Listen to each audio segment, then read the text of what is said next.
यदि आप या आपके मित्र 2025 की यूफोरिक मार्केट को देखते हुए इस साल स्टॉक्स में इन्वेस्ट करने की सोच रहे हैं, तो ये वीडियो देखना भी और अपने दोस्तों से शेयर भी करना। वार्निंग्स दी जा रही हैं कि कहीं 2025 1999 और 2007 जैसा तो नहीं था, 2026 कहीं 2000 सन के .com बबल और 2008 के सब प्राइम क्राइसिस जैसा तो नहीं निकलेगा। हालांकि मैं इन बातों में विश्वास नहीं करता हूं, मुझे लगता है 2026 अच्छा जाएगा, पर एक कारण जिसके चलते 2025-2026 से काफी अलग रहेगा। मुझे नहीं लगता कि पिछले साल की तरह हमें इन चीजों में इतना तगड़ा पंप देखने को मिलेगा। ये वीडियो छोटी रहेगी बट बातें बहुत मोटी रहेंगी।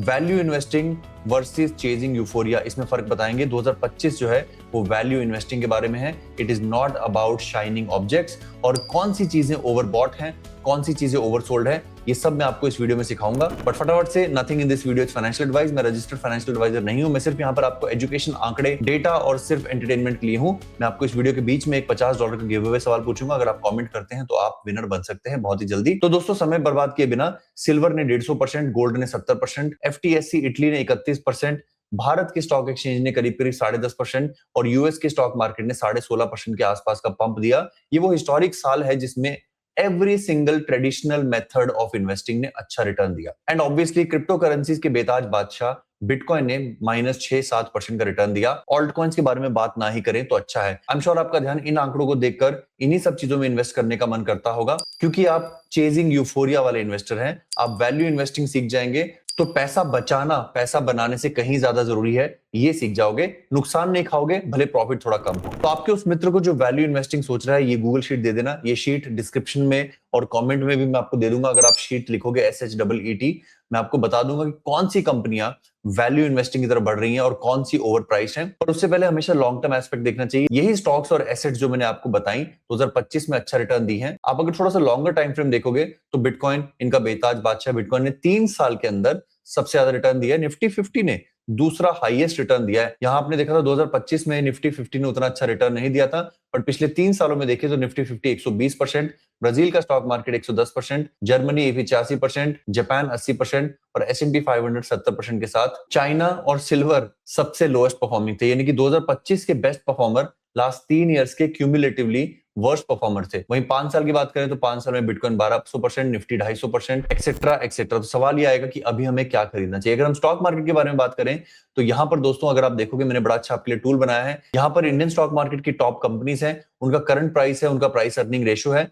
ये कैलकुलेट किया है कि वो किस सेक्टर से आती है और उस सेक्टर का प्राइस अर्निंग क्या है, ताकि हम बेंचमार्क कर सकें कि सेक्टोरियल कंपैरिजन में ये कंपनियां अपने सेक्टर से ज्यादा एक्सपेंसिव हैं, ज्यादा ओवरवैल्यूड है या कम।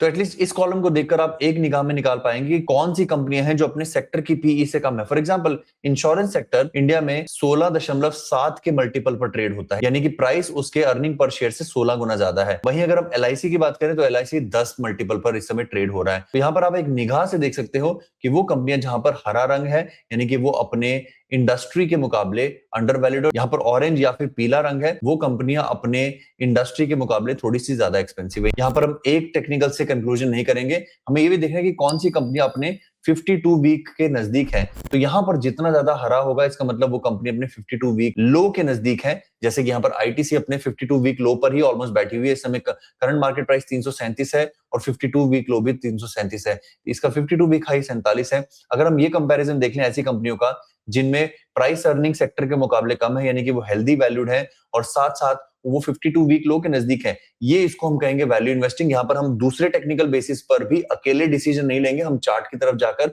ट्रिपल वैलिडेट करेंगे कि क्या ITC वाकई एक ऐसा स्टॉक है जो अंडर वैल्यूड है या फिर कोई ऐसा लीगल कारण है जिसके कारण से इसमें दबाव आ रहा है। आपने हाल ही में देखा होगा वोडाफोन आइडिया के ऊपर पेनल्टी लगी थी, टाटा मोटर्स के ग्लोबल पार्टनर के कारण उनको उनका प्राइस डिप्लीट हुआ था। ये सारी चीजें ध्यान में रखनी जरूरी है। बट अगर आपका दोस्त वैल्यू इन्वेस्टिंग चाहता है तो उसको at least price earning 52 week low के आप कितना नजदीक हो और आपका डिस्टेंस टू 52 वीक हाई भी कितना है, ताकि अगर आप अगले 1-2 साल में 52 वीक हाई की तरफ जाते हो तो आपको कितनी एप्रिसिएशन यहाँ पर मिलेगी। तो अगर वाकई S&P में 12% का दमखम और बचा है और S&P पिछले साल की तरह परफॉर्म करता है, तो वैल्यू इन्वेस्टमेंट आपको कैसे फायदा दे सकती है ये मैं बताता हूं। अगर मान लीजिए S&P 500 पंप नहीं करता है और इस साल डंप आ जाता है, तो ये कंपनियां ऑलरेडी काफी ज्यादा अंडर वैल्यूड हैं, इनमें परसेंटेज गिरावट कम आती है। वहीं दूसरी कंपनियां जो अपने 52 वीक हाई के नजदीक हैं और अपने 52 वीक लो के बहुत ऊपर हैं, उनमें डंप आने पर वो अपने 52 वीक लो की तरफ जा सकती हैं। तो यहाँ पर करेक्शन ज्यादा मिलेगी आपको, इसलिए वो स्टॉक्स को आप ओवर वैल्यूड कंसीडर करें। वंस अगेन दोस्तों, अगर आपको पूरी शीट चाहिए और आप खुद स्लाइस एंड डाइस करना चाहते हैं तो कमेंट में SHEET शीट लिखें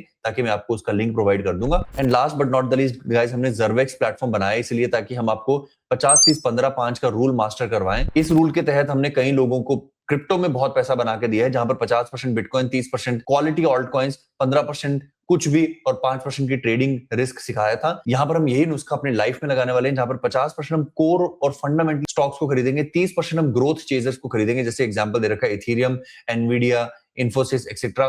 15% को हम टैक्टिकल शॉर्ट टर्म चीजें खेलेंगे, जैसे टेस्ला, सोलाना, जो शॉर्ट टर्म के पंप एंड डंप में हम उसका फायदा उठाएंगे, और 5% में हम मीम कॉइन जैसी चीजें खरीदेंगे। बैलेंस पोर्टफोलियो बनाएंगे। Zervex जो है वो स्मार्ट एलोकेशन के आधार पर काम करता है, यानी कि एक चीज से पैसा बनाकर दूसरे में इन्वेस्ट कर दो। महीने की सेविंग हम अपने मेंबर्स को पूछते हैं और उसके हिसाब से उनको एलोकेशन करके बताते हैं कि वो एसआईपी को 50-30-15-5 के अंतर्गत कहां डालना चाहिए। पिछले 90 दिनों में हम 12.5% का रिटर्न प्राप्त कर चुके हैं। और दोस्तों, हमारा ब्लॉकबस्टर प्रोडक्ट जो है वो है एजेक्स, जहां पर आपको एक दिन के अंदर स्पॉट में 10% के करीब का प्रॉफिट होता है। अगर आप 5x लेवरेज पे करते हैं तो करीब 50% प्रॉफिट है। अनबिलीवेबल। इसको टेस्ट करें। हमारी वेबसाइट है preserve.in, PREZERV.in। इसका लिंक डिस्क्रिप्शन में है। और अगर आप Zervex पे अपनी इन्वेस्टर पर्सोना चेक करना चाहते हो कि आप किस तरह का इन्वेस्टर हो, तो फाइंड माय प्रोफाइल पे क्लिक करो। अपनी प्रोफाइल फटाफट से बना के देखो कि आपने कहां का इन्वेस्ट करते हो, आपका रिस्क प्रोफाइल कैसा है, आप सेविंग कितना करते हो, आपकी नॉलेज कितनी है, आपको पैसा कब चाहिए। इन सभी के बेसिस पे जब आप ये पूरा टूल भर लेते हो तो हम आपको बताते हैं कि आप किस तरह के निवेशक हो। आप अभिमन्यु हो, आपको ज्यादा पैसा बनाना है, जल्दी पैसा बनाना है, जोखिम ले सकते हो, या फिर आप युधिष्ठिर हो, आप अपनी रिटायरमेंट की तरफ जा रहे हो, आपको साल भर में 30-40% रिटर्न भी मिल जाए तो बहुत बड़ी बात है। इन सब के बेसिस पे हम आपको राय देते हैं कि आपको अपना 50-30-15-5 प्रोफाइल कैसे बनाना चाहिए, और ये एक बहुत ही लाइफ चेंजिंग प्रोडक्ट है। तो आज ही विजिट करें preserve.in और Zervex और एजेक्स में अपनी इन्वेस्टर और ट्रेडर प्रोफाइल को चेक करें। इस टूल के लिए कमेंट में लिखें शीट। और याद रखें दोस्तों, जरूरी नहीं कि पिछले साल ऐसा हुआ था तो इस साल भी ऐसा होगा। हमने सिद्ध किया है। लास्ट 3 साल में निफ्टी बेस्ट परफॉर्मर था, वहीं पिछले साल Nifty was not among the top 10 performing indices in the world. This time is different. This year is different. Do not do the mistake of chasing euphoria. Go for value investing. And I think इसमें आप पैसा बनाए ना बनाए, पैसा बचा जरूर पाएंगे। तब तक अपना ख्याल रखें, अपने माता पिता का ख्याल रखें। धन्यवाद। जय हिंद।